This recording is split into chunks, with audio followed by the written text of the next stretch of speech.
Good afternoon. Welcome to the Division 2 final between #NR against Clockwork, a 1 versus 5 seed. A lot on the line besides Division 2 title, guys. A trip to Miami, which we're not going to go to because we don't have the funds like these guys do in no regard. But, guys, let's dive into it quickly here. I mean, we could. It's we not could. that expensive. But let's dive into It's really it right now. not that expensive. I did go like 2 months ago. Yeah, you missed your flight, by the way. All right. Looking at #NR, a team that had a little bump towards the end of the year. They went on a 2-game losing streak. We're in pennies today, by the way. Winning pennies today, by the way, because they can't match That's properly. the worst. I mean, they have 3 colored jerseys. It's not our fault that they wear black, gray, and white. That's their schematic. But Black it's and white. also because the other team's wearing only gray. Yeah. So if we would have put pennies on the other team, they still would have needed the different jerseys. But we look at this game right now, guys, from this perspective here for this no regard team or #NR. You said in the article, I still don't get it, calling they could be the greatest dynasty, but they have never won. I said greatest. You wrote in the article, we saw the headline. I didn't say greatest. It was true. Thank True you for dynasty. trying to say things that I didn't say. But a true dynasty. Don't put words in my mouth. What does that mean, true dynasty? Because a dynasty is a team that actually wins. They've Well, won like Norwich 2 won a championship. They won a championship already. They've But- been moving up every season. But that's not a dynasty, though. You have to win. But they A did. dynasty is deemed when you win 3 out of 4. So you 4 could out say of 5. you could say that Norregard won in the lower divisions. They moved up, and now they won Division 2 as well. Now the thing is, a lot of people back when Norregard was making a lot of fuss on the Facebook walls when they were in Division D, people said move up to Division 1 and 2 and now talk. So now they're in Division 2, first seed in the finals. If they do win, they could back up everybody that said, Norregard was not very good and blah blah, to a team that actually won Division 2 title. Now, if you're the ones who said, if you move up, now you can talk. With them continuing to talk, maybe bad decision at the last part, letting them talk. Just said move up. Period. Yeah, just move up. Shh. But honestly, it's been impressive to watch every season. Just being themselves, moving up, making small tweaks to the roster. Corey Pecker's added a ton to this team, and to me, he's such a good fit because He's the right fit for that team. because Norregard never got any respect for a long time. Corey Pecker is probably the least respected high division quarterback in Oh, FPF. right. So it's a really good, really nice feeling. It's just strange how they went from like being the anarchists to the lovable underdogs. I know, but it's also the feeling that we all have for a lot of teams that move up, right? When you're a Mm. Division 5 team that ends up being in Division 2, a lot of people want you guys to succeed, to say, hey guys, if anybody can make it if you really want to, you know? Except for Clockwork, of course. You start in Division D, we still hate them. We never liked them. Exactly. Well, we did the They're first the time. most hateable people. Well, they were nice when they won the first time, but now they're like, why are you guys still in Division 2? You guys need to move up. At some point, you won already, you know? Well, they are going to be on offense first here. They took out Waste U in a thriller of a game on Monday night. And then, of course, for the #NR, they took out BYOB or BYOB, as we like to call them here. Beers. And now, here we go. Marco Masiotra, who has a wealth of title experience, taking on a #NR team looking to become a dynasty, according to Simon Dagenet. Masiotra going deep down the left side, has Humes, and that ball touched the end line with Pilon and Travis Moses on the I area. wouldn't be testing Travis Moses often with I Rich also Hughes. wouldn't be testing Serge Pilon, nor Jordan Moses, nor Troy Trench. I don't know No, who but to I'm test in saying, this I'm team. saying, but early on a Oh. deep route one-on-one, that's not how you beat Norregard. I also don't really know who to test on this team, to be honest with you. I mean, It's Division 2. Nobody can really be tested, so to speak. no, but I mean, but like it's not. You're not going to win a lot of one-on-ones. It's not going to be a safe game plan to go one-on-ones with guys. You're going to have to call concepts that free open receivers, and we'll see if Marco Masiotra is able to do that today. Both teams played each other week 10. In fact, Pilon did not play, neither did AJ Gomes, who was suspended. Now 21 minutes to go here in this first half. Masiotra looking to go 1 for 2. He does to Matt Kirak, who had a tough day against Waste U. 2 critical drops late in the game that could have gone in favor for Waste U. Pilon in on the tackle. I spoke to him about that after the game, and I said, Matt, what was up with those drops? He said, yeah, they were stupid. So that was analysis by Matt So Kirak. non-intelligent drops. No. Cool. No. Cool, fun. Yeah, it's the Clockwork offense really tends to use everybody in different ways. Mhm. The concept, it doesn't key on one single receiver being like having a monster game. He just exploits matchup, and this is one of the reasons why Clockwork is in the finals. Is you can't really single out and take away one receiver. Yeah, for sure. Gomes playing the right wideout, watched by Troy Trench. That should be the matchup today. Tipped, picked off, Pilon from Myers. And here comes Pilon, one man to beat with Masiotra down on the left sideline, and he'll go for the 6. Interesting, That's incredible. interesting play all around. The ball was very. That was a poor throw by Marco Masciotto. It might have been tipped by Kendall Myers at the line. It definitely was, because Kendall was barking that he did tip that ball. The ball went way too high for the intended receiver, Antonio Milani, and Serge Pilon it was technically deflected. That ball would have been on the line for Antonio Milani. Ended up being a little bit too high and then ended up into Serge Pilon's chest, who was waiting for it, and his speed is simply unstoppable. Speed too much. 6-0 lead for #NR, and they are up and early with 19:42 left. Here's Corey Pecker on the extra point attempt. Licking left. Going back to the end zone, Jeremy Anderson makes it 7-0. So the best start you can imagine happens for #NR. And for Marco Masciotto, another slow start out of the gates, which was evident against Waste Youth and against these guys back in Week 10. I'm not too worried about Clockwork at this point. It's one mistake that ends up, but it's like it's as if they started on defense basically and they allowed 7 points. Yeah, that's true. It just look, he started taking a deep shot, didn't work out, and it's sort of like another timing issue on that third down because the ball got tipped. He had to hold on to it a little bit longer than he wanted to, and it ended up being an interception. 19 minutes to go. Here's Masciotto. Back to Kirak underneath, and Pilon with another tackle. So he's been all over the place so far for this #NR defense. Serge Pilon is right next to Matt Kirak, but it's also one of the matchups that they might exploit a bit more. It's not something that we see often to exploit Serge Pilon as a defender, but Matt Kirak is a smart snapper that knows how to box out a receiver just to get those 5-6 yards, and that play should be their all game. It's something I think that they'll be able to attack, and it's one of the safer throws he can go to, and it'll help him set up the deeper throws that he wants to make throughout the game. Masciotto looking left, clocking going down the right corner. Kirak again, and incomplete. It'll be another third down coming up here with 18:15 left here. You have two of the top 5 scoring offenses here in Div 2 playing today. And we're seeing Marco Masciotto really go deep, guys. He's not afraid to test this very fast and large no regard team. I don't like that he's not setting up the deep ball so much as he's just throwing it. Like he wants to put up scores right away. I think he'd be better served, again, continue to attack underneath where the space is and then work in that deep ball once the defense starts to I agree step with you. up. Force those hooks underneath to force the defense to press a little bit more and then use that to create some space. Rich Humes, the left slot. Teddy Fournette, the left wideout. Third down coming up for Clockwork. Licking left, pumping, waiting. Myers with the pressure, going deep, incomplete on the sidelines, and that will be a fourth down. Do you punt or do you go for it? You can't punt. You're already down 7 points. You already lost the possession. Punting means you're losing 2 possessions ahead in the Division 2 game. You simply cannot allow yourself to do that. In FPF, if you gain a yard, you don't punt. Also, what's punting? Yeah. You can't actually kick the football also. That was a terrible joke. But it's not a joke. You can't punt the football. Okay, anyway, back to real action we go. Unenjoyable. Yeah, Simon, take a 5-minute break. Yeah. You go turn off his mic. Fourth down. Masciotto over the middle. Kirak with the catch. Avoids one player, and he'll be tackled by Trench as Lamar Joseph was in on the coverage initially. It'll be first down inside the no regard end. Yeah, and that's again the quick out to Matt Kirak. He finds a spot. He finds a way to get the yards after the catch, and a great play. And that's the thing. If they're going to give it to you, you can't be afraid to abuse it. 16:35 left in this first half. Pete Delarizi, Simone Dashing, who's quiet right now. Mo break. No, you're back. You're on break. Union break. We don't know. First and 10 for Clockwork. Inside 16:25. Masciotto looking left, going right middle. Caught by Gomes, and he's watched closely by Troy Trench, who's built like granite, and that will be second down coming up. Granite's known for how well it works out. Never skips leg day. Oh, that's what it means, built like granite? Nope. But go ahead. Your analysis, Simone. It's one of those plays that, like we discussed earlier, Clockwork uses everybody on offense, and that's just another example. AJ Gomes hasn't been targeted so far, used on a different sort of pattern, and shows that everybody could contribute. Second down. Looking left. Short Humes as he boxes out Jordan Moses for enough for the first down, become first and goal with 15:43 left. Great play by Rich Humes to sort of box out the DB, catch it over Cone. He tried to get in bounds afterwards, simply couldn't master just enough strength to pull back his score and get in. If he would have, that would have been the most ridiculous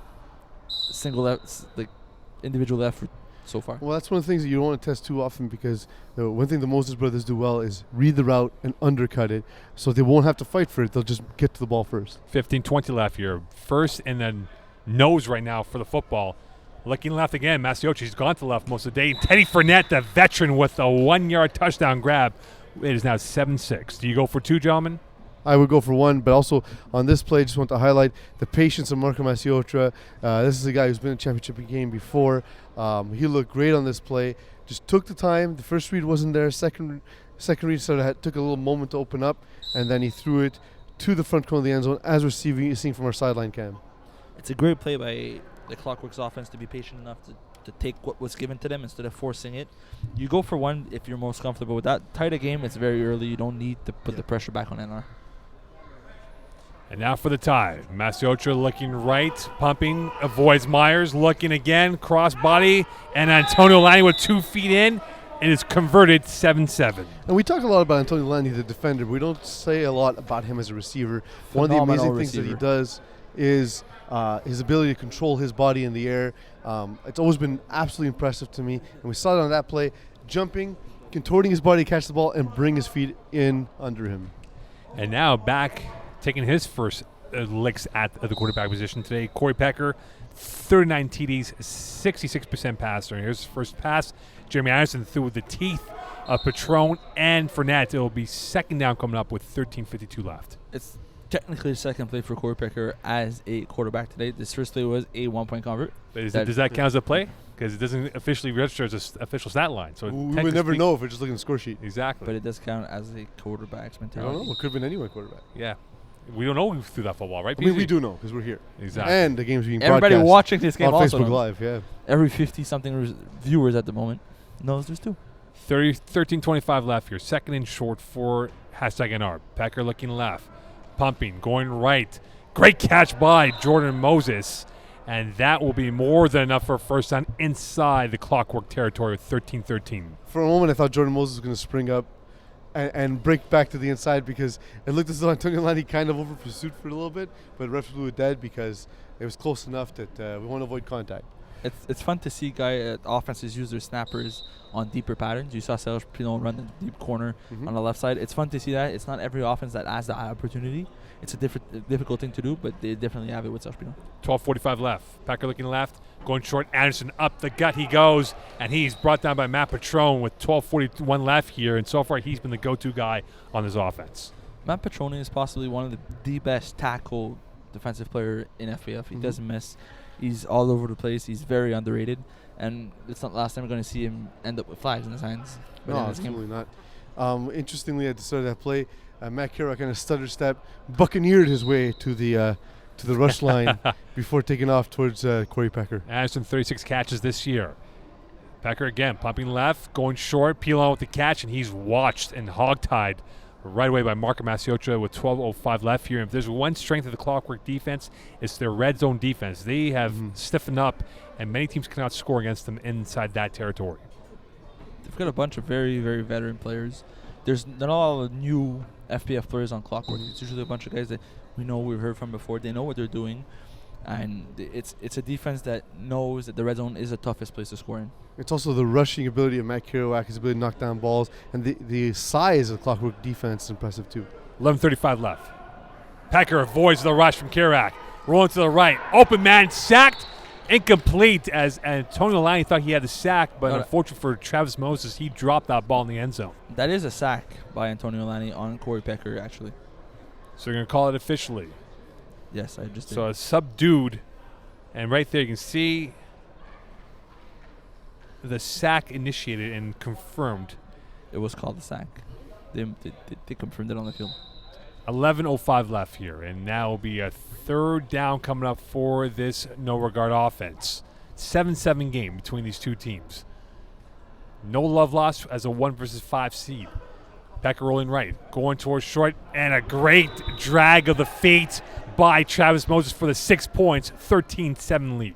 Wide open Travis Moses on his pattern. He's a very underrated receiver. He runs very good patterns. I don't think he is anymore. He's become more and more known. He was known at first as a defender in FPF, but his route running has improved. His hands have gotten much, much better. And he's such a strong player. He's not quite as fast as Brother Jordan, but he uses his body so well and has become a really refined route runner as well. Would you say he's better than his brother? No, just different skill set. Becker looking to go up by 7, and a great play by Marco Masiotra to keep it at 6 with 10:13 left. Peach Delarizi, Simon Dagenet, Mo Khan here for the Div 2 final from Brossard, Quebec. And so far, we've had a good start to this game. Both teams with scores. Right now, No Regard has the hammer with that pick 6 to get in the edge. Mm-hmm. They're now up by 6 points. The pressure's back on Clockwork's offense to actually be able to score and keep up with #NR. It's crazy to think that a guy like Troy Trent wasn't even on offense in the last drive. Well, Troy Trench's best asset is on defense, of course. The Clockwork offense has guys all over the field who can make plays. Marco Masiotra has gone left most of the time, and he's going deep down the middle. Humes over his head with Lamar Joseph and trail with 9:35 left here. That ball was airmailed to the 5th row of this stance. There's another. We've talked about this a little bit. He doesn't set up the deep throws, but that play was there. Rich Humes was the intended receiver, and he was open, but he was overthrown. It's weird to see Marco Masiotra overthrow his receivers. Usually it's his best strength, but in this case, he does do from time to time because Marco always put in where it's his man or no man. is it the That jitters? ball definitely in no man's land. Is it the jitters? Finals. No, I don't think so. I mean, he's been here before, 25 times. Yeah. Here's Masiotra looking left. Going over the middle, nice touch pass. Gomes, his second catch. He avoids 2 players, and he's tackled by Travis Moses, more than enough for a first down. And we talk about his addition to this Clockwork team, and he's found his role very seamlessly transition-wise from where he was to where he is now. For a while, Clockwork's been looking for that one game breaker. They've been always a steady offense. To Simon's point, anybody can do damage. Yeah, sure, that's nice. Once in a while, you need a guy who can absolutely just straight up beat a dude, and that's what AJ Gomes gives you. AJ Gomes is very underrated as a receiver. You said underrated 7 times. Choose another word. Pick one. Go ahead. You have a second. Here's Masiotra. Worst. Over the middle. Nice pass. Almost picked off by Pilon. Intended for Antonio Lani with 8:15 left in this first half. Underestimated. There we go. Hey! Good concept once again, Simon. We saw the two crossing routes in the middle of the field, and Marco Masiotra throwing to window, but yet again just overthrowing the concept. This confuses me a little bit. This is not usually the Clockwork offense. Marco Masiotra usually is. That's his best strength, is to hit receivers on crossing patterns like that. And he's been overthrowing receivers either on deep balls or on these deep patterns. And it's like you said, it's not the jitters, but he's not on point as he usually was. As he was against Wade Stewart last week. We'll see if Rich Humes is called on this as a left slot back, looking left, pumping, going to the far left, called by Patron up ahead, and he bulldozes his way up ahead for more than enough for a first down with 7:28 left in this first half. He is the human who most looks like a bulldozer. Well, he definitely does throw his body around. Picture him as a yellow machine. I see it. There we go. I see it now. But and that's the thing. So Marco Masiotra finally taking what's there, looking deep and then rifling that hook. Great read and a great ball by Marco, and smart play by Patron going to the ground and getting the extra yards. Got that extra yards after being touched by Jordan Wences. Yeah. 7:03 left as we approach inside 7 to go officially. Looking left again, pumping, going to the front, and Travis Moses with a great move, but couldn't keep that in as he deflected that ball twice. But gentlemen, we're seeing this trend here. They're going away from Troy Trench, who's playing on the left side of the no-regard defense, and we're seeing Marco Masiotra going opposite for pretty much the bulk of the passing attempts. I mean, there's no good place to go against the no-regard defense. They're good across the board, and we have the Moses brothers on the right side, and you will get them from time to time on outbreaking routes, but at some point they're going to be able to adjust, and we saw a great adjustment there by Travis Moses. As a whole, they're very good defensively, and now we're switching rushers. Kendall Meyer is playing corner, Jordan Wences is playing rusher. And we'll go a little bit more height on the outside. Masiotra going right, caught Lanny, and that is deflected by Lamar Joseph out of his palms. With 6:10 left here, it's now third down coming up for Clockwork. Do you think we're going for more height on the outside or just more speed at the rush? I think it's more speed at the rusher. They're switching rushers to sort of throw him off his rhythm.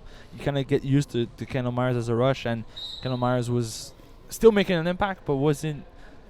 At some point, you kind of get used to the rusher, and by switching rushers, it's very difficult as a quarterback to be able to read him and get comfortable once again in the pocket. Are you surprised that more teams don't do that against guys like Marco Masiotra? 5:45 left. Masiotra looking left again, going short middle, and Kirak with the tying touchdown, 13-13 with 5:32 left. Matt Kirak is very difficult to cover in the end zone like that when you're 6, 7 yards away. He gets there on time, he gets there with the rusher, and then he just goes either way. He has the chemistry with Marco Massiotto already. He's able to wait for the ball to be thrown before actually cutting to get it. That makes it almost impossible to defend. He was big game hunting. He had 43 catches during the regular season, led the team with 18 touchdowns, and he's been Marco Massiotto's security blanket so far today with 5:05 left. And the biggest asset a rusher can have is knowing where the windows will open up in the red zone, and that's what Matt Kerouac excels at. Massiotto looking for the lead. Launches it over the middle, almost picked off by Trench and Pilon. And if one of them had made contact cleanly, we're maybe talking about a 14-13 lead for #NR. With a full head of steam, there's no way anyone was catching Serge Pilon. It was actually caught by Serge Pilon, but Troy Trench batted it out of his hands, thinking it was the offense that caught it, not the defense.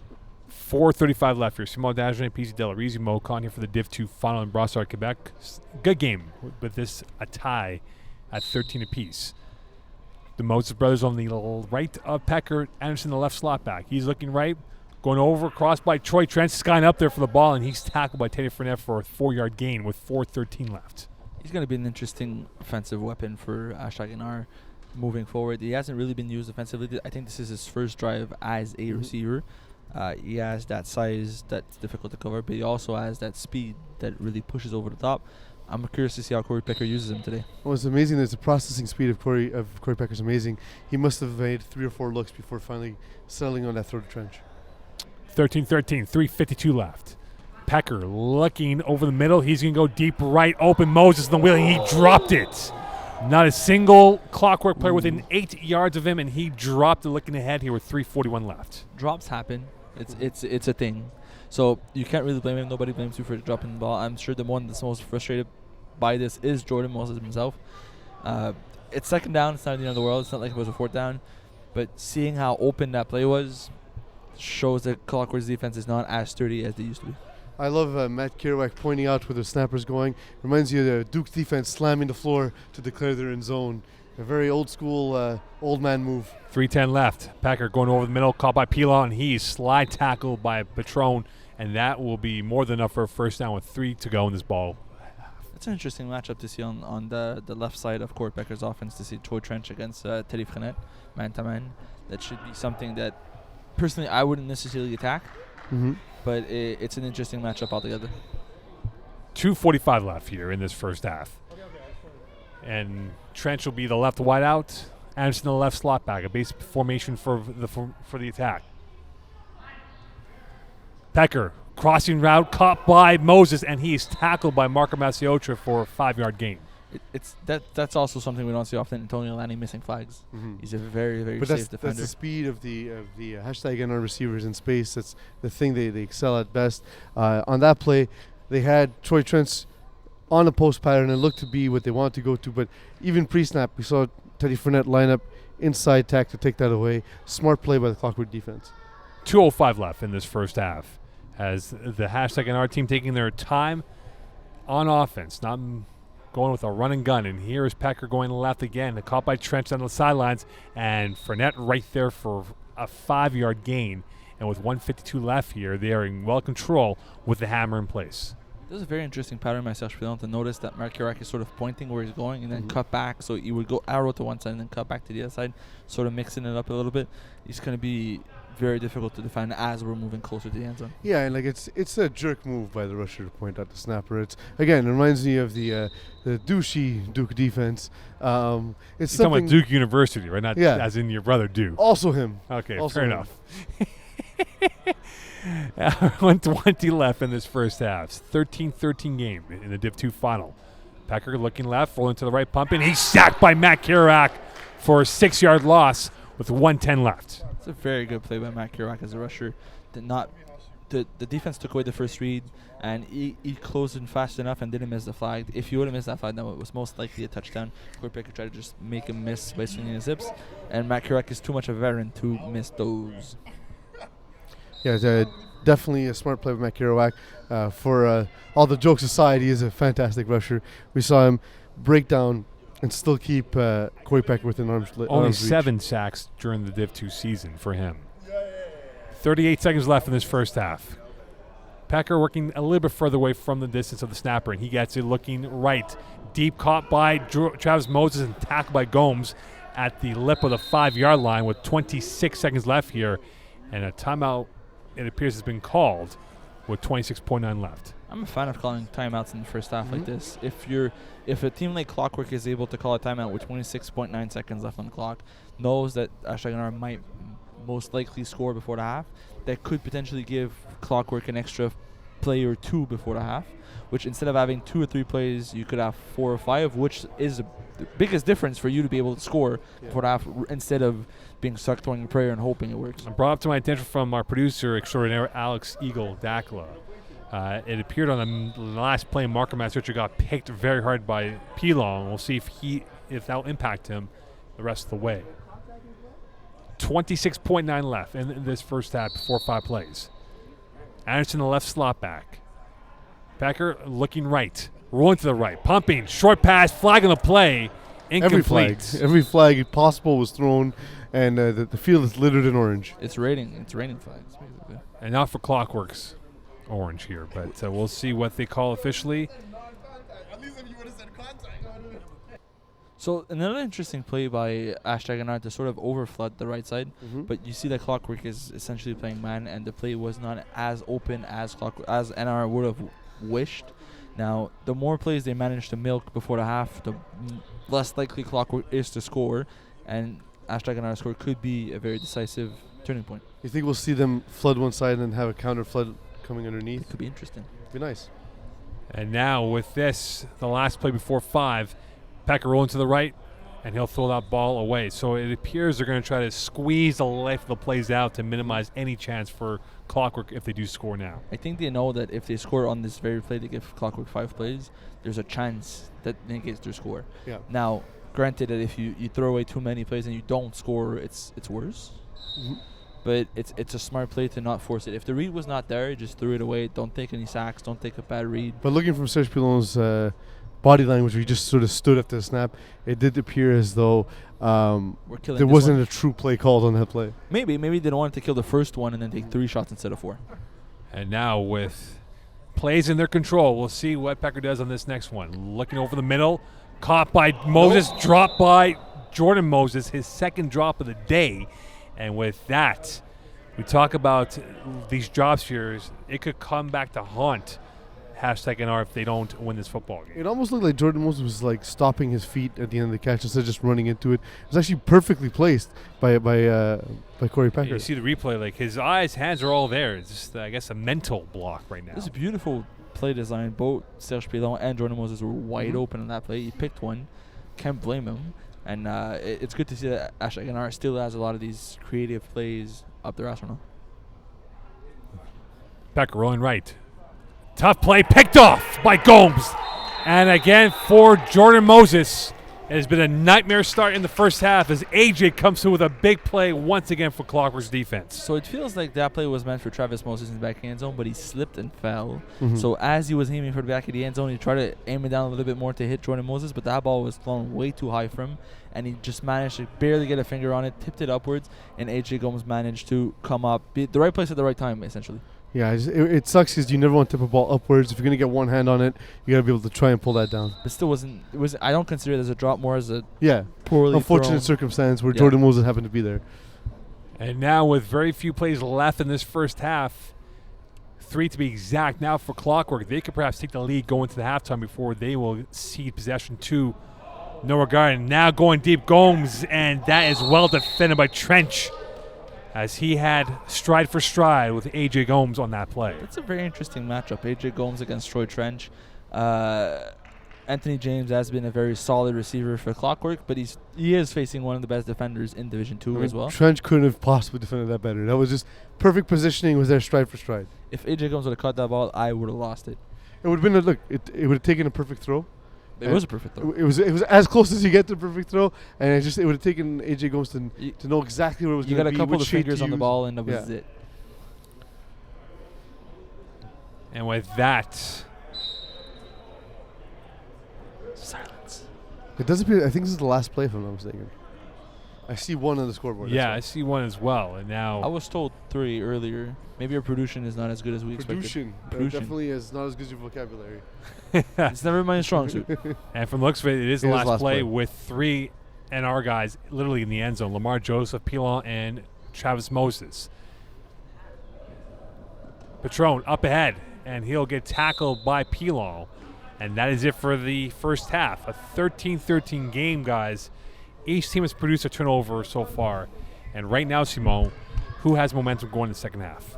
I would say #NR. First, they start with the ball in the second half, which could lead them to getting that lead back and putting pressure on Clockwork. But the most interesting part is the fact that they couldn't come up with a touchdown back in that red zone offense. And the few drops by Jordan Moses is really taking a toll on that momentum for #NR. It seems like their morale is very low. They're confused as to our offense is working, but we can't seem to come out with the plays. Now, Clockwork is confident. They only have 2 plays to deal with, which makes it even more difficult for them. If you have 2 plays as an offense, you're basically hoping for a miracle. But the fact that they got the stop before the half really turns the game in their favor. Pease, the private jet's waiting on the tarmac right now for #NR. Yeah. Will it be a happy bunch or a sad bunch by the way that first half played out for them? Honestly, if I'm #NR, I don't think that half could have gone better. They got the score early on. They get the ball to start the game. Their offense only scored once, though. Yes, correct. But they were able to drive. And you know what? That's, I think, as bad as they're going to get in this game. Drops by Jordan Moses, who rarely drops the ball. Mistakes in the red zone. A team that's been so proficient in the red zone. If I was Corey Picker, I'd feel like I'm having a very strong game. Yeah, so for far. sure. He's been playing really well. It's not necessarily his fault. His balls are well placed. I would say if one person is to worry about his game is Marco Maciotto overthrowing so many receivers over and over again. So for the case of Travis Moses, would amounts to be 3 drop balls because you had 2 drops and 1 off his The last hands one wasn't really his fault. He tried to you make get your hands a on play it. the ball. And Simone, we know the rule of thumb. You get your hands on that Yes, ball, you but catch if it, he right? doesn't make a hand on the ball, it's still a pick, right? But in the case of his mind, does Corey Packer go to him early in this next drive just to get You him need to establish going? confidence with him. If you want to keep him on offense and keep him as a receiver, you need to get that confidence back. We see Otherwise, Jeremy bench him. Anderson taking the time to throw some balls to Jordan Moses at the half. These guys have been together for a long, long time throughout the hashtag and our FPF reign, and we see that it's nice to see when it's a close-knit group of guys working together to get each other back in the game. It's simple. If you want to keep using him as a receiver, you need to establish. You The can't thing just, you just said, yeah. yeah, you can't have him run routes for no reason, right? There's other guys on the field, so I believe the first pattern in the first drive, you're going to see Jordan Moses being involved once again. Yeah. All right, as we get ready now for the second half, 13-13 right now. Remember, this is a game where in the first half of the last encounter, it was a high-scoring affair. It was 26-24 at half. At the end, it became a defensive stalemate with these 2 teams here. Will we see a reverse of how it plays out for them? It would be more offensive second half or a defensive struggle in the second half? I think we'll see an inverse of the first game. I think now we'll see the fireworks. Both teams a little tentative. Marco Maciotto taking deep shots early and not connecting. That's not going to happen forever. And I think Corey Pecker's going to open up the offensive playbook in the second half. All right, here we go. As we get ready for this start of the second half, Simone Dagenet, Pizzi Delarizi, Mocon, as we are now 22 minutes and 5 plays away from determining who will be crowned the D2 champions. Gomes dropping back. Here is Pecker looking left. Pressure, and that ball is caught by Pilon at the lip of the sideline, and he's going to be tackled by Patron for a 6-yard gain. Second down coming up. That's one thing Corey Pecker does well is when the rusher's on him, he knows he still has an extra half second to get rid of the ball. And the amount of the amount of completions he has throwing the ball with the rusher on his hip will be like the difference between him being a Hall of Famer and not being a Hall of Famer. You know what I mean? He has so many extra completions just on those plays. He bought time for himself to just sort of tail away from Akira and make that throw. Second down. Here is Pecker looking left. Going toward the sideline, Calban Myers, and has been a very up and down career for him when he catching the football, and that might be a confidence booster for the veteran of #NR. I think once again you see Corey Picker using all 5 of his receivers differently. He takes whatever is open. It doesn't really matter who it is. He goes back to everybody, and it's another great play. Matt Petroni once again getting all those tackles. Did I read right? He's an 80 offensive rating for Kendall Myers That's right. Yes. He's been a Division II or Division B player for a long time. with all those drops. And here's Pecker looking right, going back to Myers, and that is airmailed out of bounds as Teddy Fournette was on him like peanut butter and jam. That's just a discarded throw. He saw that nothing was open, got rid of the ball, lived to fight another down. They have to find another peanut butter, apparently. Well, that's a great combination, peanut butter and jam. That's what I had this morning. Literally the only 2 things in my house. I mean, I didn't even have bread. Just 1 spoon at a time. That sounds like the It best. was disgusting. Really? Okay. I mean, it just lost its whole impact. Like, it was just eating two things. 20 left in the second half. Packers got Jordan Moses to his slot right, looking left, short, almost picked up by Marco Masiocha, intended for Pilon, as Marco read that from start to finish and almost had a pick six. That was a great play with Marco Masiotra, but the ball was placed in a way that if that ball would have been more centered on Serge Pilon, that would have been a pick six. But the fact that it was high and near the sideline, it was very, very difficult for them to catch it. So they saw early on AJ Gomez trailing towards the inside from the corner position, trying to target Travis Moses, but AJ Gomez made a great play to come back to Travis Moses and take away that read. And he's done a masterful job so far on Travis Moses. And here's Packer looking right, going over the middle, caught by Jordan, up the gut, and that'll be enough for a first down. Tackled by Matt Patron with 19:31 left. Like we discussed, he went back to Jordan Moses to build back the confidence. That was a great play. It's one of those thrust throws where you have to throw it before the receiver gets there, and you hope that the chemistry is there. It is, and you can see that there's no loss between these two players. And he's too valuable an asset to not be using in this kind of game. So Jordan Moses open over the middle. That's the thing you want if you're #NR. 19:05 left in the second half.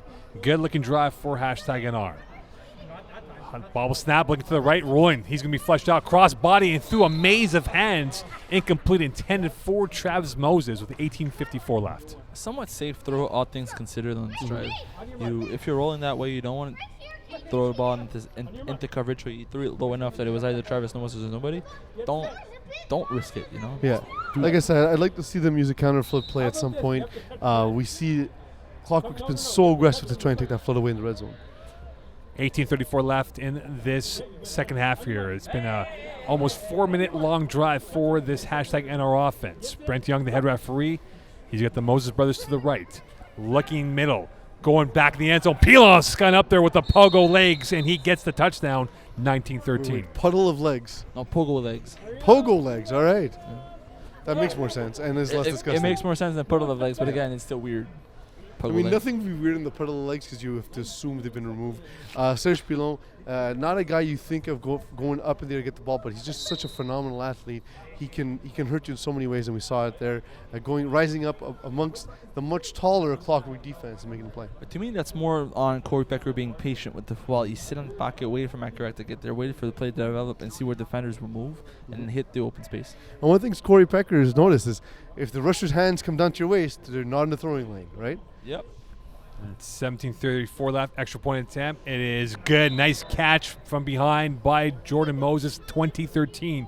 And now Marco Masiocha gets his return response coming up. I think we're going to see another deep shot. I think he's going to want to have to get that. He wants to put that thought in #NR's head because in their mind right now, #NR is saying every time he goes deep, we took it away. He can't go deep on it. That's fair. I think he wants to set the tone that Clockwork's offense is more than just hooks, you know? Mm-hmm. 17-10 left here. Opening drive for this Clockwork offense. Matt Patron, the left wide out. Rich Humes, the left slot. He is going to go to that side and caught by Patron as he will bumble his way up for another yard or two. And with that, it'll be second down coming up with 4 to go. We know nothing. Yeah, it's not more than just hooks. It's just hooks. We know nothing. Clock hooks. Nice. Hooks work. They do work. 16:45 left. We'll see now. Perhaps that's going to dial up for the deep ball. Of course, the guy who has the biggest threat, it is Antonio Lanning, who we've not mentioned yet. Maybe he'll be called. Quick pass and through the hands of Matt Kirak. His third drop, flagging the play coming up. And this might go against Pilon, a little uber aggressive on that flagging or even early contact. It's still something you don't see often, Matt Kirak dropping those slants that he. Well, he's again, known if you for. were at the game against Waste Ute, what we saw there was Matt Kirak sort of turning too quickly to look upfield. Similar kind of situation here. He knew Serge Pilon was closing in. Luckily, got the flag that got him the yards he otherwise should have gotten with the catch. There was a contact on Matt Kirak that was unnecessary. Yep. So we could say it's an unnecessary contact penalty. This what the words mean. Inside 16 to go. Masiocha looking, drop it to the left. He's got plenty of time, and that is almost picked up by Lamar Joseph, who had a big INT on Monday night against BYOB, and he stops that play for AJ Gomes. Isn't that what you want if you're Marco Masiocha, to have Lamar Joseph covering AJ Gomes across the middle of the field? It's the best matchup, right? The It's a mismatch. matchup was there. He even got the rusher offside, but the ball was thrown behind AJ Gomes, who wasn't able to kind of make up for it. If the ball had been thrown in front of him, he might have been able to turn the corner on Lamar Joseph and get some big gains. Seems strange. It seems like that's exactly what he would have wanted to do. And odd to see Marco Masiocha miss that throw. 15-13 left. Masiocha looking to perhaps go back, and he'll go short again to Rich Humes, who we've not mentioned that much so far, and we're looking at a much more pragmatic offense now from Clockwork on this drive. You mean hook work, right? Clockwork, yeah. There we go. It's what's working for them, too.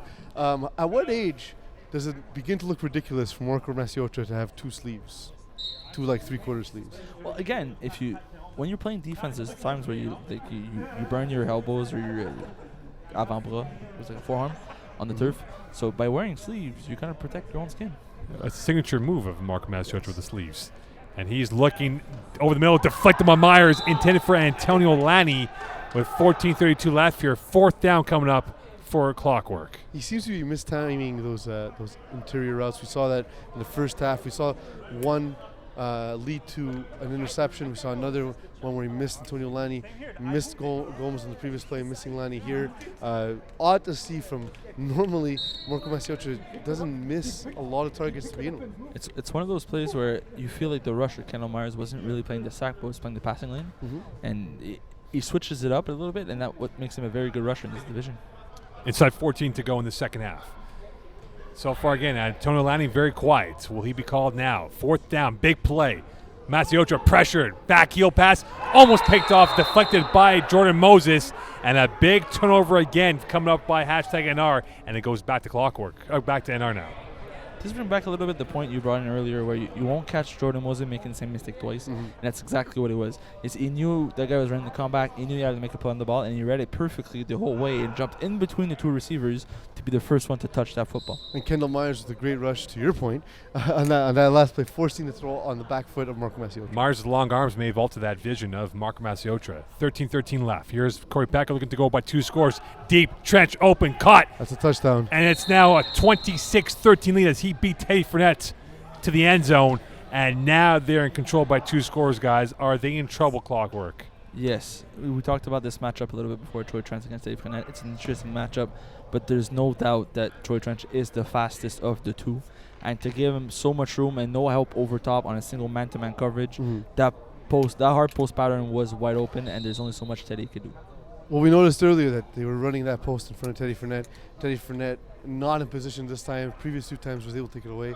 This time, perfect throw by Corey Packer for a touchdown. And now to perhaps go up by 14. Here's Packer looking left.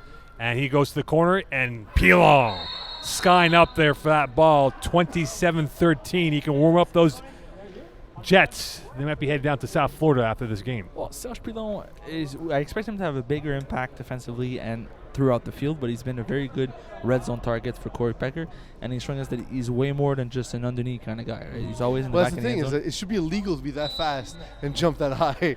It should. It's not fair. ridiculous. 12 to go, and you wonder now if Marco Masiocha will go deep.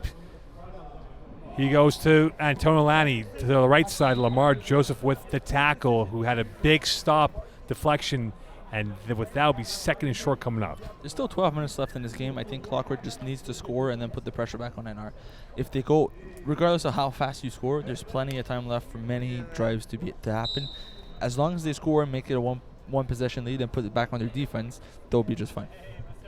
And we And- think, and we sorry, noticed- go ahead, Peace. We noticed second half, Marco Masiocha not trying to deep ball as much, being more methodical in this half. 11:25 left. Here is Masiocha looking to the right. He's going to go to the right corner, and Matt Kirak stopped, and that ball kept on sailing, and that went out of bounds with 11:20 left. Don't worry, Rich Humes. I saw you run that wheel. I saw you open the back of the end zone. Unfortunately, Marco Masiocha didn't take a look there.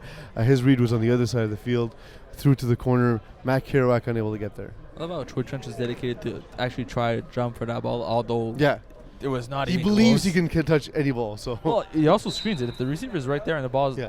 dropping faster than you expect, you could have screened the receiver and potentially make a play. There's no harm in jumping that. I disagree. I think he thinks he can jump that high. 10:52 left as we approach the Very. 10-minute mark left in this ball game. Masiocha rolling to the right. Nice touch pass. Patron can't get to that, and deflected by Travis Moses.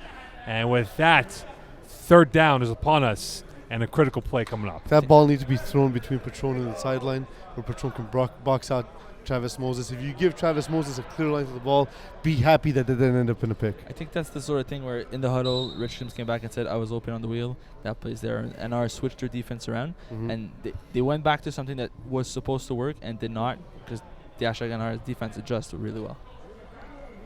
10-15 left. Big play, deep middle, caught by Gomes. First down and more. And he's tackled by Pilon. And we have not mentioned AG's name yet in the second half. Should he be the guy that's force-fed the football from this point onwards? Well, it's the timing again with the in-breaking routes. He's finally seemed to have gotten it. AG Gomes came across early, wasn't able to make a catch. They tried with Antonio Lani. This time, finally, Marco Masiocha made a very confident throw over the middle. He also has a very tough matchup against Troy Trench, right? Like, it's not like But this is a way to get him away from Troy Trench. Yes, that's exactly. But he won't be open on fades or flies. No. 9:45 left. Short pass here back to the right and tackle by Pilon with Lamar Joseph there with help. And now Marco sensing that a little bit of urgency is needed to get this ball moving again. Matt Kurek sort of crashed down as he caught the ball and people were sort of in his way. It's the weird thing. Usually he slides baseball style instead of face first. So that might have been non-intentional. Well, look, at this point in Matt Kirak's life, he has 2 kids. He's already with a woman. Doesn't feel the need to protect the face. Well, he works in the rail yard, so So his face that's is unnecessary. a much dangerous job than doing this over here. 9:05 left. Pumping, looking left, short, caught Patron. Is he in? Yes, he is for the touchdown. 27-19. Do you go for the 1 or 2 points, guys? That was a beautiful convert. That was a beautiful pattern by Matt Petroni. You're down by 8 points, I think, regardless of what you decide. As long as you get the convert, And you 1 need or to 2 go- I point think you what need to works. go that way. Because, It's down by 8. yeah, So if you get the 1 point, it's a 7-point game. but you'd rather keep it to like 1 touchdown. But if you miss, it's for an the 8-point future game that they drives. could really put I away. understand, but that takes for granted that NR won't score again. And for this to become a 7-point lead, yes! That's that body control again. That was a disgusting catch. Yeah, that's He not just fair. sat there, waited for the ball midair, and just managed to tiptoe both feet. That was beautiful. And that's the And- thing we talked about earlier, is Antonio Landi's body control in the air and ability to bring his feet in with under him. The craziest thing is Troy Trench saw that ball going over his head and thought nobody can catch that. See, he should have jumped for that one. And So- it went over his fingertips. And a He did great actually jump He for did that ball. actually. I just seen that on replay. He did jump for that one. Big drive now for hashtag NR. 8 to go. Quick to the right, caught by Moses. Plenty of time, and he has more than enough for a first down. Tackled by Antonio Lani with 7:50 left. And the different styles of these quarterbacks is so apparent. We saw Marco Masiocha drill a ball into the chest of Matt Petroni, where he has like an indentation at this point in his chest. Where Corey Pecker just uses his touch and accuracy to get receivers open. Gets the ball to Travis Moses on the outside. It's an interesting decision to Clockwork sort of trying something new on defense, sort of mixing guys around, but they're building a little bit too quickly, giving up the reads for Corey Pecker. Yeah, they're showing him in advance what they're doing. Second and short, I beg your pardon. Short pass peel, that will be enough for a first down. Tackled by Patron with 7:18 left, and we're seeing now hashtag NR really slow it down to a turtle's pace and try and milk as much clock. Clockwork moved their defense around. Teddy Freden's on the right side instead of on the left side on Troy Trench. They realized that matchup was not as favorable as they would have liked. So they're mixing things up a little bit. I'm curious to see how he pans out. I think either way they're going to need to help over top. Marco Masiocha is going to be key on this drive. Inside 7 to go. Pecker, deep left, caught by Anderson out of bounds as he will tiptoe along the sidelines, and that'll be enough for a first down with 6:45 left.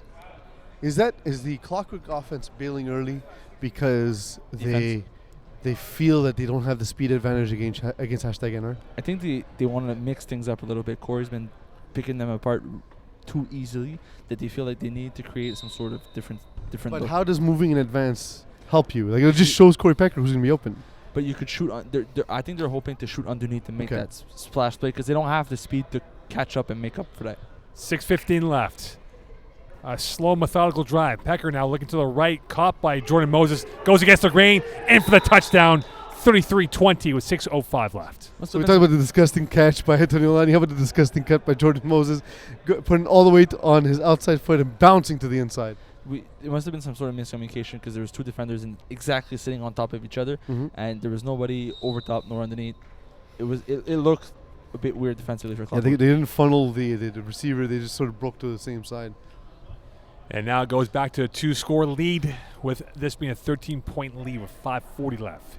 High snap. Pecker looking to the middle. Caught by Anderson, and he will bumble his way through to make it a 34-20 lead with 5:31 left. And guys, how urgent should this offensive drive be for Clockwork? So now they need to score fast. Earlier they had 12 minutes, they had plenty of time, but now with Now they got to score, stop score. with 5 minutes 20, you need to score fast enough that you can turn it over on downs if you need to. I don't think that's going to work well though. Hashtag NR has defended the deep ball well all game. And also they know now that deep ball's coming. If they take 7 or 10 plays, Clockwork takes 7 10 plays to drive the field, they know time is against them. Timeout called with 5:11 left here, and now we are at that point, guys, where we've heard it in the NBA, shortening the bench here. Mm-hmm. So in this case here, PZ and Simone, we look at the receiving core of Clockwork. We know Matt Kirak is the underneath guy. AJ is the deep ball guy, big game player. Who has to be that number one guy now? Is it still AJ in your mind, or is it going to be Kirak and Antonio Lani? If you can get rid of Troy Trench by stretching the field with AJ Gomes and then attacking at a 10-15 yard range with, for example, Antonio Lani lines up on that side, or a corner under two deep levels from Matt Kirak, that would be somewhere you can get yards in chunks. To me, I think he's going to attack the Moses brother side with a deep throw here. 5:10 left. Looking down the deep right sideline. Lanny, great tiptoe, incomplete. Well, one of us was right on that one, Simone. And he dropped and now caught. What is the conversation with Danny Roy and Andre? Incomplete. Yeah, he did not survive the ground. It looks like he made the catch as he was in bounds, tiptoed, but as soon as he dropped the ball, popped out. And here's the replay. Very Great strong extension. Very strong camera angle. He looked like he had the ball, but as soon as he came to the ground, did not survive the ground. That's the thing we've been talking about all day. Yep. But that's what I was thinking, because again, so if they can remove Troy Trench from that side of the field, you have a one-on-one with Lamar Joseph and Antonio Lani. They'll win that. That's the one matchup they have on the board. That's exactly what you said, and they exploited that. It's like they're listening to you, piece. 4:25 left in this ball game. I've seen a couple of flag football games. Masiotra going deep down the middle. Lanny open. Diving. Can't get that. 4:13 left. Once again, you see that Marco Mastro is throwing those deep throws, but he's overthrowing them a little bit. If you have to go full speed and dive forward to catch the ball, it's not the easiest of catches to make. But that's where the throw had to be, because Troy Trench shading on the outside, Travis Moses coming across to help. Great defense by hashtag NR. Very good defense by hashtag NR. 3:52 left, and now regardless of the throw, with no regard for the throw. I like it. Yeah. 3:45 left here, guys. We're seeing this be a couple of deep throws here. No question this is 4-down territory, but they're taking quite a bit of time in that huddle. Punting's irrelevant in FPF mode. You said that before. We heard that.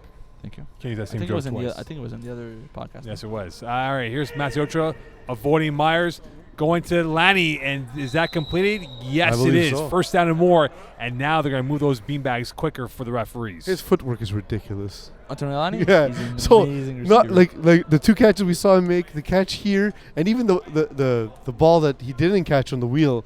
The fact that he was able to even contest that. somehow bring that in, you know. Quick play, Lanny, and that is incomplete through the bracketing coverage of So now they're going Trench too often. and Joseph. Yeah, it's 3 in a row. It's Yeah. a bit 4 in a row actually. Well, you saw right there, right? Joseph, or I beg your pardon, Trench crashed in on Lanny. Perhaps a pump and go towards AJ could be the calling card on that next Well, play. if that's what you've been trying to set up, this is the time to attack If it. that was open last play, it won't be open this play. Correct. But that's like the whole hashtag NR mentality is they won't give the same look twice. 2:40 left. Looking left, pumping left, going short, flagging the play, Humes with the catch, and that'll be a rusher interference with 2:31 left. So that's another thing is these sort of penalties take a lot of time off the clock because we don't stop the clock for penalties in the way the NFL does. So now time is. Oh, I was mistaken. We shouldn't stop the time. I don't know if the timeout was taken. Maybe somebody took a timeout, but Yeah. I know nothing apparently. But anyways, this drive is taking way too much time. Considering you're down by 14 points and there's 2 minutes 25 seconds left on the clock, you need to score fast because if you score with only 5 plays left, this game is virtually over. Yes, please. Yeah, no, just looking to see here. It looks as though they'll have 15 yards, but I don't think the actual yardage necessarily matters per se because it's score or go home at this point. It's the Anyway. clock. It's score, stop, and score again, or go home. The clock. Or, conversely, don't score and send hashtag NR to Miami and not home. But Clockwork is still going home.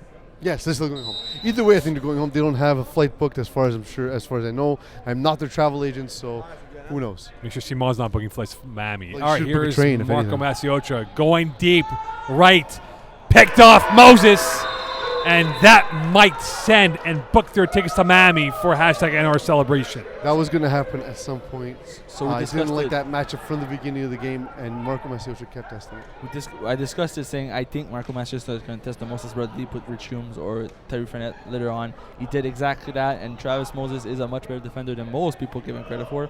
You saw it right there. He looked like he was trailing, waiting for the ball to No, get that's- there, and just That's what Travis Moses likes to do. He likes to sit on the outside hit on the outside hip, so he forces the throw over the top, and if the throw doesn't get there, he has room to undercut it and get there for the interception. it looked like he was trailing, but in fact he was just not running as fast as that's he the could thing. have. It's perfect trail technique from Travis Moses. Pecker now 3 yards in his end zone. Short pass caught by Jordan. He breaks the ankles of Fournette, and he will not evade A.J. Gomes as Patron couldn't get to him cleanly. And with 1:25 left here, What could have been a good tackle, safe play by Terry Fournette turned into a monster play by #NR, who are now taking a lot of time off the clock, driving again. Another first down could really seal this deal. they have one toe in the Miami Sands right now. It's amazing when you can look down to the huddle from the booth and see smiles. You know Well, things they're are very going well for a confident. You're second. up by 14, there's a minute left. You're very confident at this Yeah. point. Here, inside a minute to go. Pecker, deep ball, and that was intended for Kendall Myers. Out of bounds with Alani on top of him with 52 I think it was seconds intended left. for the scorekeeper, personally, Mokan. I don't think at any point it was Jonathan intended to complete that Jonathan pass. So I love how as soon as you throw a ball, you turn around to Corey, turn around to his right side, like, calm down. I did it Yeah. on purpose. Yeah. We have so many plays. We have time. Why are you guys freaking out? We don't need to score. No, We just they- need to they just kill need to time. not I think turn the they ball want to over. get on their trip now, head to Trudeau They Airport. just need to kill time. They don't need to do anything at this point. 28 seconds left. They are in complete control. Rolling to the short right, caught by Pilo and tackled right away by Marco Masiocha, who has So another game coming up after this. Should have let the clock go to 0 and call timeout so that it removes the play from the game. Does Yep. So There's 6 plays left right now, right? yes. Refs won't blow 5 plays in. However, if they call timeout, when they come back from the timeout, it's 5 plays. They'll whistle in the 5 plays. That's Yep. interesting. I didn't know that. It's a thing. We saw that yesterday. Craig O'Brien did that in the finals. Huh? And that's it. And that's it for the game. Clockwork sort of gives up. It's a 2-point lead. There's 6 plays left. There's virtually nothing you can do. I thought my scenario would have been engaging for the viewer. They couldn't kneel 4 times in a row, give them 2 plays, and then Yeah. you cannot win. Congratulations to #NR. They're your D2 champions. And get ready for Miami, because these hooligans are going to come out there and run South Beach for the next week or so. It's interesting. It was a very great play by very great game by #NR as a whole. They played really, really well all together. Their defense played a very good game. Their offense also at some moments. There was a few key drops, a few questions, but you know that with a group like that, a few drops won't stop them. And #NR really looked like the most dominant team altogether. The key play for me was that wheel that was not completed to Antonio Lani. That one could have been a difference maker. It would have put pressure for #NR to at least sustain a drive. But once they couldn't score, and once Travis Moses made that interception a couple plays later, this game was all but over. As we now go to Rob Capena, here we go. To go. All right, I'm here with No Regard, #NR as they go by this year. So I'm here to present the Division II Winter 2018 trophy to the captain, Kendall Mayers. Congrats.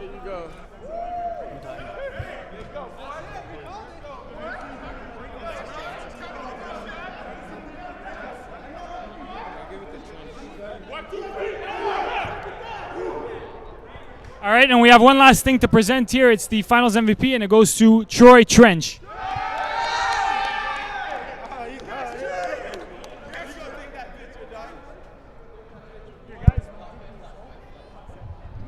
And right there, Troy Trench, the MVP, #NR, your Div 2 champions. Peasy, as we wrap it up here, they led from pole to pole. And they All right, guys, I'm here with Finals MVP Troy Trench. So, Troy, obviously, a lot of these guys have been playing the league a lot longer than you, bigger names per se. But tell us how this felt for you and you know, your future outlook for yourself with this team going forward.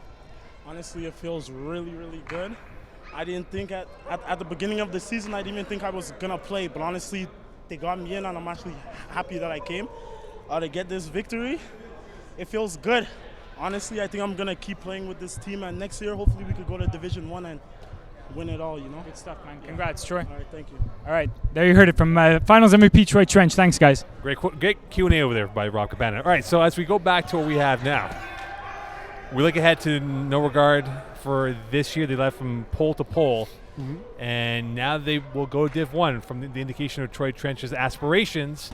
What do we expect from this team from the years to come? Well, it's going to be interesting because Corey Pecker's been on that cusp for a little while, been known as one of the best passers in Division 2. #NR is just a phenomenally talented team, and Corey Pecker's ability to get the most out of all of these players. To me, there was never a doubt that this core had the ability to play high-end, whether Division 2, Division 1 football and FPF, the Moses brothers, and a guy like Troy Trench, Kendall Myers. I've known these guys for a while. I know I've had to cover them when they started in Division 5, you know what I mean? So seeing them here is a truly special feeling, but I'm looking forward to see if they actually do make that jump to Division 1. As we sign off now, we leave you with the team photo. Big thank you to Alex Dakila, UPC Simon, and of course to the entire production staff, Alex Eagle, Dakila, the producer, Rob Cabana, the brains of this whole process here, as #NR wins the Div 2 winter title over Clockwork. We'll see you for spring season. Bye for now.